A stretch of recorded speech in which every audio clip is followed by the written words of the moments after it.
bọ́ọ̀dì ò dùn bí ìgbẹ́ nílùú rí bí ìlú ọ̀bá dùn kò sọ́mọ tálákà tí ó ròde ẹmu o. Eku ò ké bí eku, ẹyẹ ò ké bí ẹyẹ, ọmọ ènìyàn kò fọhùn bí ọmọ ènìyàn mọ́ nílùú Payagan nípínlẹ̀ Kwara báyìí o, látàrí pé àwọn agbébọn tí wọ́n jí ọba aláyé ìlú ọ̀hún tí wọ́n jí gbé ó sì wà lákàtà àwọn agbébọn láti bí ọjọ́ mẹ́wàá báyìí o. Àwọn ìlú ń ké, mọ̀lẹ́bí ń ké síjọba o. Kábíyèsí gangan ó ti fohùn ránṣẹ́ láti àkàtà àwọn agbébọn tó wà, èyí lohun tó sọ. Yorùbá bọ̀ wọ́n ní bí ẹni tí ń pè ọ̀dákẹ́ Ọlọ́run gbọ́ àgbọ́ya. Báyìí ni àwọn ìlú Payagan níjọba ìbílẹ̀ Ìfẹ́lódùn nípínlẹ̀ Kwara ni wọ́n ti ń ké gbàǹjarè síjọba àti àwọn ẹ̀ṣọ́ aláàbò ìjọba gbà wá o. Òun ni ariwo àti ìbòsí tí wọ́n ń ké o. Wọ́n ní láti ọjọ́ kọkàndínlọ́gbọ̀n oṣù kọkànlá ọdún 2025 tá a wà yìí 29 of November ní ọba aláyé ìlú Payagan ló ti wà ní àkàtà àwọn ajínigbé, tó sì jẹ́ pé gbogbo mọ̀lẹ́bí àtàràlú nìkan ni wọ́n ń sáré sókè sódò, tó sì jẹ́ pé nínú ìbẹ̀rùbojo, ìpayà, ìpòrúurú ọkàn náà ni àwọn ìlú wọ́n wà báyìí o. Ẹyẹ ò sì ké bí ẹyẹ mọ́, bẹ́ẹ̀ ni eku kò ké bí eku, ọmọ ènìyàn kò fọhùn bí ọmọ nìyẹn o. Ìjọba gbà wá o. Òun ni orin tí wọ́n ń kọ nínú ọ̀rọ̀ kan tí agbẹnusọ fún kábíyèsí ìyẹn Alhaji Rafiu Àyìnlá Lawal tó fi léde léè tó tẹ ikọ̀ àtòtọ̀rẹ lọ́wọ́ ló ti fi ìròyìn ọ̀hún léde o. Ó ní ní báyìí o nílùú Payagan eku ò ké bí eku, ẹyẹ ò ké bí ẹyẹ o, ọmọ ènìyàn kò fọhùn bí ọmọ nìyàn. Nínú ìpòrúurú ọkàn, ìdààmú náà ni gbogbo ìlú wà báyìí o. Látìgbà tí ìṣẹ̀lẹ̀ náà ti ṣẹlẹ̀, wọ́n ní ṣe ni àwọn ọlọ́pàá wọn ò sọ nǹkan kan lórí rẹ̀ o. Àwọn ò gbọ́ nǹkan kan látọ̀dọ̀ ìjọba o. Àwọn mọ̀lẹ́bí àtàwọn aráàlú nìkan ni wọ́n ń dààmú kiri, tí wọ́n ń sáré sókè sódò. Inú ìdààmú ní gbogbo ìlú wà báyìí o. Ìjọba, iléeṣẹ́ ọlọ́pàá wọ́n ní ẹ má bu ẹ̀kẹ́ diwọ́ o, ẹ jọ̀ọ́ ẹ wá ràn wá lọ́wọ́ o. Bọ́ba wa ọba kábíyèsí Kamilu Salami oní Ojibara ti ìlú Payagan bí ó ṣe kúrò lákàtà àwọn ajínigbé, ẹ gbà wá o. Òun náà ni ariwo tó kúnnú àtẹ̀jáde lẹ́yìn tí agbẹnusọ fún kábíyèsí tó fi léde náà ló kúnnú rẹ̀ bámúbámú o. Wọ́n ní kíjọba jọ jàre kí àwọn ẹ̀ṣọ́ aláàbò wọ́n ètè ṣe kínní ọ̀hún, kí wọ́n ṣe kínní ọ̀hún ní kíákíá o. Kí wọ́n ran mọ̀lẹ́bí àtàràlú, kí wọ́n wá ràn wọ́n lọ́wọ́ o. Wọ́n náà bẹ ìjọba gómìnà ìpínlẹ̀ Kwara Abrahama Abrasad, wọ́n ní kọjọ jàre kọ́ta gìrì sí kínní yìí o, kí wọ́n ṣàánú ìlú Payagan bí kábíyèsí orí adé bí ó ṣe padà wálé. Ó dọwọ́ ìjọba, ó dọwọ́ ẹ̀ṣọ́ aláàbò. Wọ́n ní báwọn ṣe rọ ìjọba àpapọ̀ láwọn rọ ìjọba ìpínlẹ̀ àti ìbílẹ̀ o, kí wọ́n jọ jàre kí wọ́n jẹ́ kí ọba aláyé àwọn kó padà wálé láyọ̀ àti àlàáfíà o. Ẹ bá wa dọ́là kábíyèsí wa.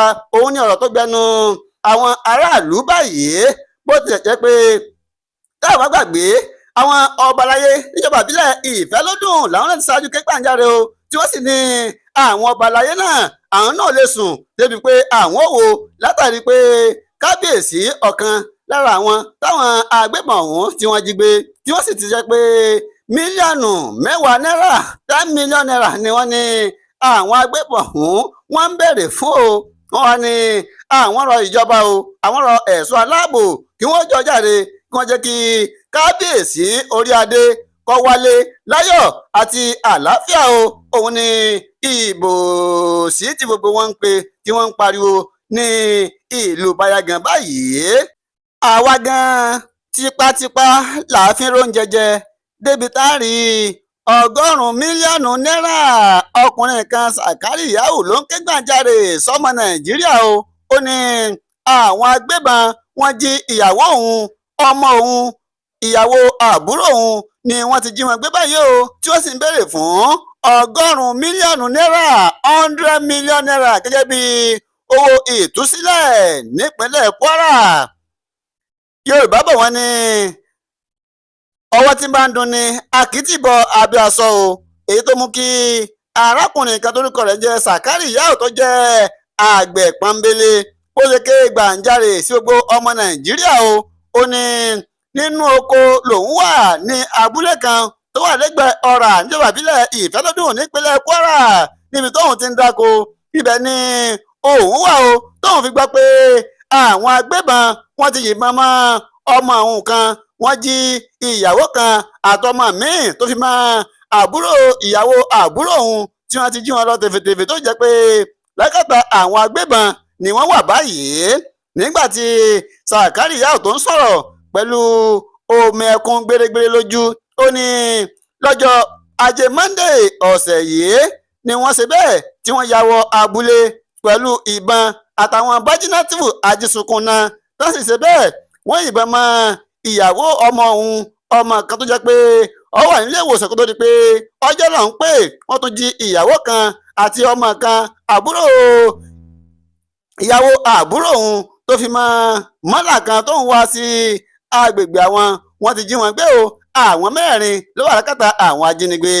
Ó nígbà tó di ọjọ́ ìṣẹ́gun túsídẹ̀ẹ́ ọ̀sẹ̀ yìí ni àwọn agbébọn òun ni wọ́n pè ohùn ìyàwó òun lòun kọ́kọ́ gbọ́ o. Ìyàwó sọ pé baálé mi Alhaji àwọn ti kó sáwọ́ o, ní báyìí àkàtà àwọn báńdíìtì lòun wà o, tó sì jẹ́ pé wọ́n yin ìbọn fóun lọ́nà méjì ọ̀tọ̀ ní ọta àbọ̀n ti bá òun, ṣùgbọ́n àwọn agbébọn yìí wọ́n ti tọ́jú òun o. Òun ti ní àlàáfíà, kódà wọ́n fáwọn ní jíjẹ àti mímu. Ní báyìí o àwọn báńdíìtì ní àwọn fẹ́ gba $400 mílíọ̀nù $400 million gẹ́gẹ́ bí owó ìtúsílẹ̀. Ó ní òun bẹ̀ wọ́n o, òun ní ẹjọ́ ẹ jàre, òun ò lówó tó báyìí, àgbẹ̀ lòun, ṣùgbọ́n òun ó gbìyànjú láti lọ lè wa iṣu lóko táwọn tà á táwọn fi rí owó náà san. Ó ní àwọn agbébọn sọ pé owó táwọn ń béèrè yìí kì í sọ̀rọ̀ owó à ń taṣu, kọ́ lọ wá owó gidi wá ni. Òun bẹ̀bẹ̀ wọ́n ṣàpàdà gbà pé kóun san $100 mílíọ̀nù $100 million fún àwọn mọ̀lẹ́bí rẹ̀ mẹ́tẹ̀ẹ̀ta tó wà lákàtà àwọn agbébọn ọ̀hún. Ó ní báyìí o òun ò lóko, òun ò ródò, gbogbo inú ìdààmú ipò irú ọkàn ni òun wà o. Òun fẹ́ kí ọmọ Nàìjíríà kí wọ́n ran òun lọ́wọ́ o, bí ìyàwó òun àti ọmọ òun tó fi mọ́ ìyàwó àbúrò òun bí wọ́n ṣe wálé láyọ̀ àti àlàáfíà. Eré rẹ̀ lòun saki báyìí o. Sàkárì Yàù ó ké gbàǹjarè síjọba, ìjọba gbà wá o. Òun ni ariwo ti Sàkárì Yàù, arákùnrin Sàkárì Yàù tó jẹ́ àgbẹ̀ yìí ni ariwo tó mú bọnu.